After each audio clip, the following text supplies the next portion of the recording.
শীতের দিন মানেই কিন্তু নানান রকম সবজি, আর নানান রকম সবজি মানেই ছোটো মাছের চচ্চড়ি। তো শীতকাল যেহেতু পড়েই গেছে, তো নতুন পেঁয়াজকলি দিয়ে কিন্তু ছোটো মাছের চচ্চড়ি বেশ ভালোই লাগে। তো আমারও আজকের রেসিপি পেঁয়াজকলি আলু বেগুন দিয়ে ছোটো মাছের চচ্চড়ি। তো চলো ভিডিওটা শুরু করা যাক। ভিডিওটা যদি ভালো লাগে অবশ্যই লাইক কমেন্ট শেয়ার করে দিও। যারা কিচেন ফুডস আমার ইউটিউব চ্যানেল থেকে দেখছো তারা আমাকে সাবস্ক্রাইব করে আমার পাশে থেকো। যারা সাবস্ক্রাইব করেছো তারা লাইক কমেন্ট শেয়ার করে দিও। আর যারা ফেসবুক পেজ থেকে দেখছো মাই ডেইলি কিচেন ভিডিও, তো কিচেন রেসিপি ভিডিও, তো যে ফেসবুক পেজ থেকে দেখলে পেজটিকে ফলো করে আমার পাশে থেকো আর লাইক কমেন্ট শেয়ার করে দিও। তো দেখো আমি তেল গরম হওয়ার পরে মাছগুলোকে দুবারে ভেজে নিলাম। ছোটো মাছ যেহেতু একবারে যদি দিয়ে দিই ভেঙে যাবে, তাই আমি অল্প অল্প করে দুবারে মাছগুলো আগে ভেজে নিলাম। ভেজে নেওয়ার পরে মাছগুলো আমি তুলে নিয়ে এবার ওই তেলে শুকনো লঙ্কা, কালো জিরা, টমেটো, কাঁচা লঙ্কা চেরা আর পেঁয়াজ দিয়ে কিছুটা সময় লাল লাল করে ভেজে নেব। ফোড়নে দেওয়ার পর সব কিছু লাল লাল করে ভাজা হওয়ার পরেই কিন্তু হালকা যখন পেঁয়াজটা লাল লাল হয়ে আসবে তখন কিন্তু আমি দিয়ে দেবো পেঁয়াজকলি, আলু আর বেগুন। তো বেগুন অল্প দিয়েছি এই কারণেই যে শুধু পেঁয়াজকলি আলু দিয়ে রান্না করলে কিন্তু চচ্চড়িটা ঝরঝরা হবে, আর বেগুন দিলে একটু আঠা ভাব আসবে, তার জন্যই অল্প একটু বেগুন দিয়েছি। বাকিটা পেঁয়াজকলি আলুটাই বেশি দেওয়া।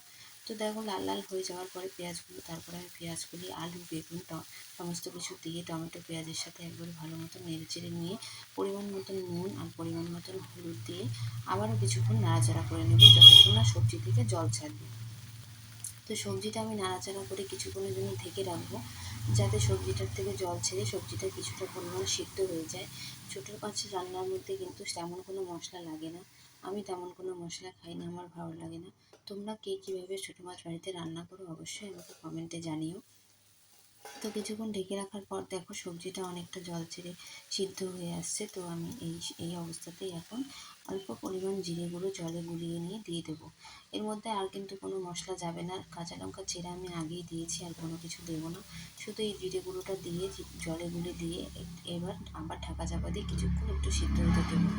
তো ঢাকাটা খুলে দেখবো সিদ্ধ হয়েছে কিনা। সিদ্ধ হওয়ার পরে সামান্য পরিমাণ আমি জল দিয়ে হালকা একটু ফুটিয়ে ছোটো মাছগুলো দিয়ে ধনেপাতা কুচি দিয়ে আমি কিন্তু আমার চচ্চড়িটা নামিয়ে নেব।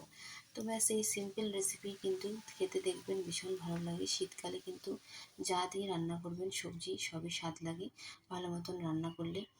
তো জল দিয়ে দেখো আমি কিছুক্ষণ এটা ফুটিয়ে নেব। ফুটিয়ে নেওয়ার পর তার আগে আমি একটু ছোটো মাছগুলো দিয়ে নিলাম, দিয়ে একসঙ্গে একটু ফুটলেই হালকা হাতে নাড়াচাড়া করে আমি কিন্তু নামিয়ে নেব। সবার শেষে দিয়ে দেবো ধনেপাতা কুচি। ধনেপাতা দিলে আলাদাই একটা ফ্লেভার হয়, সেটা গরম শীত 12 মাসই, কিন্তু শীতকালে দিলে বেশি স্বাদ হয়। সবজির উপরে যদি এরকম ধনেপাতা ছিটিয়ে দেওয়া যায় তাহলে কিন্তু সবজির স্বাদ দ্বিগুণ বেড়ে যায়। তো তোমাদের সবার কেমন লাগে এরকম সিম্পল মশলা ছাড়া রেসিপি খেতে? কার কার পছন্দ, কারা কারা বাড়িতে রান্না করো এভাবে আমাকে অবশ্যই জানিও। তো আমার ছোটো মাছের চচ্চড়ি একদম রেডি। আজকের মতো ভিডিওটা এই পর্যন্তই, দেখা হচ্ছে নেক্সট ভিডিওতে। টাটা।